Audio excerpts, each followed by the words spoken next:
Right, so football is about winning. It's what all the best players in the world do and what they make their name doing, either by carrying a bunch of plucky underdogs to achievements beyond their wildest dreams, or being the jewel in the crown of an all-conquering juggernaut. It's how the best of the best are remembered.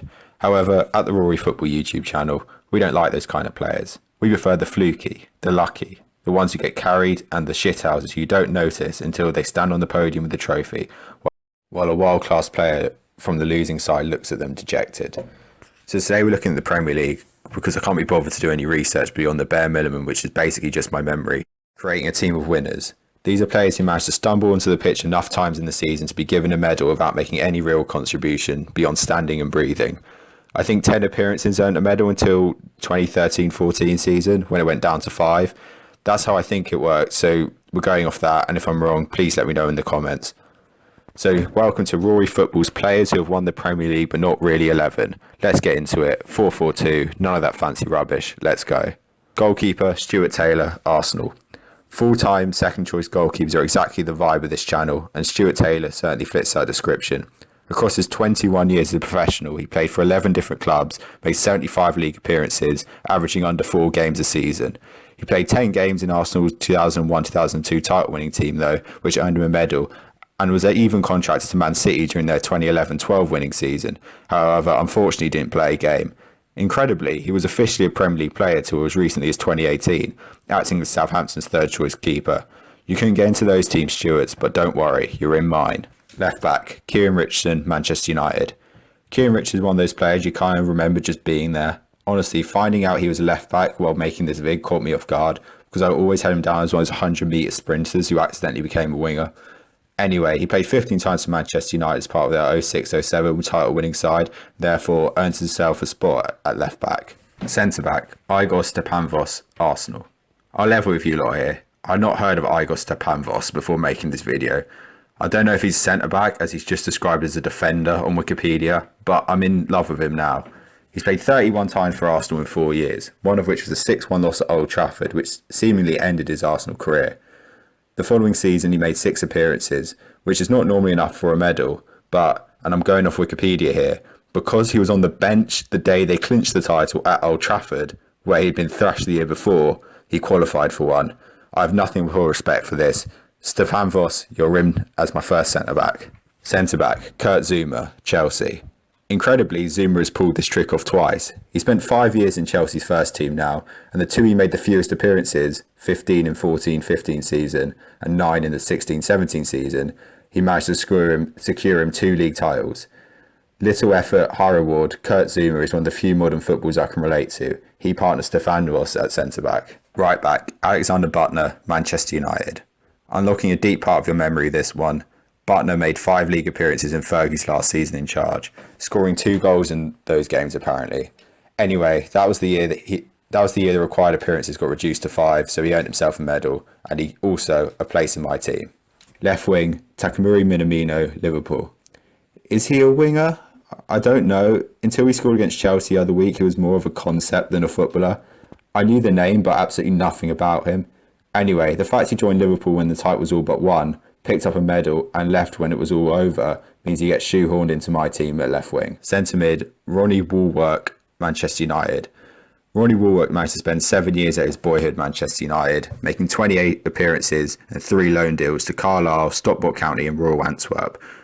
At the latter, he got banned from football for life after grabbing a referee by the throat. This was reduced to a 3-year ban and only applicable in Belgium. And 2 years on from this, he managed to make 12 appearances to secure himself a Premier League winners medal and the first place in my midfield. Centre mid, Luis Morte, Arsenal. A bit of research into this guy is absolutely throwing me. Turns out he only scored 2 Premier League goals for West Ham and he never played for Aston Villa.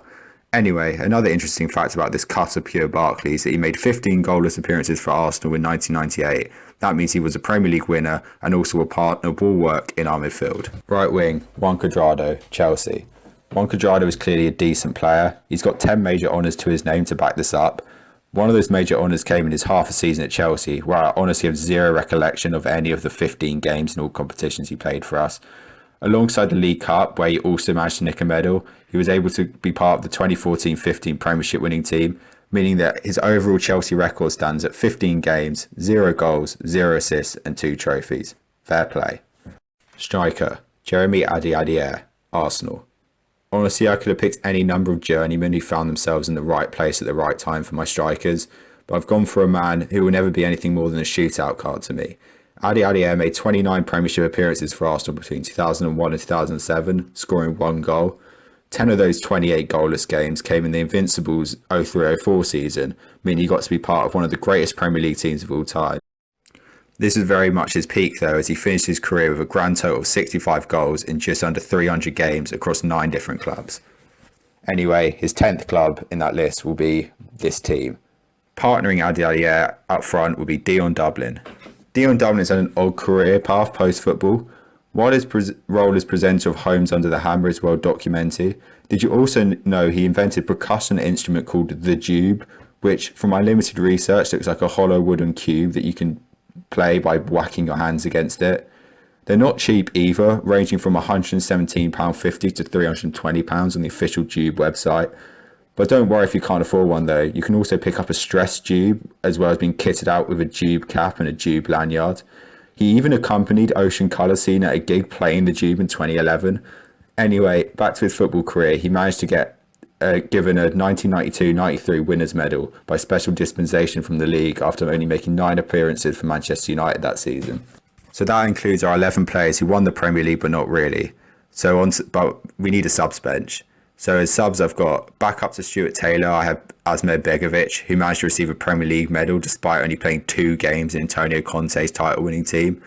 As defensive comer, we've got Brahim Diaz and Matt Upson, who played 5 and 14 times for Manchester City and Arsenal respectively in years they won the league. To bolster our midfield, we've got Fergie's son Darren, who picked up one under his dad in 1993. Yuri Yarashik, who played for Chelsea in 2005, presumably just so he could pick up a medal. And Sunderland Till I Die star Jack Rodwell, who made 5 appearances in the 2013-14 season. Our backup striker is Mike Newell, whose 2 starts and 10 substitute appearances for Blackburn in 1995 means he acts as a backup if the Dublin-Adair strike partnership doesn't work out, as I think it will.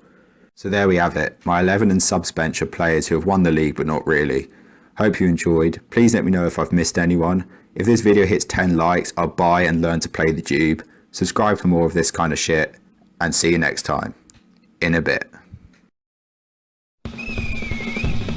We're gonna play football, football, football, all around the world.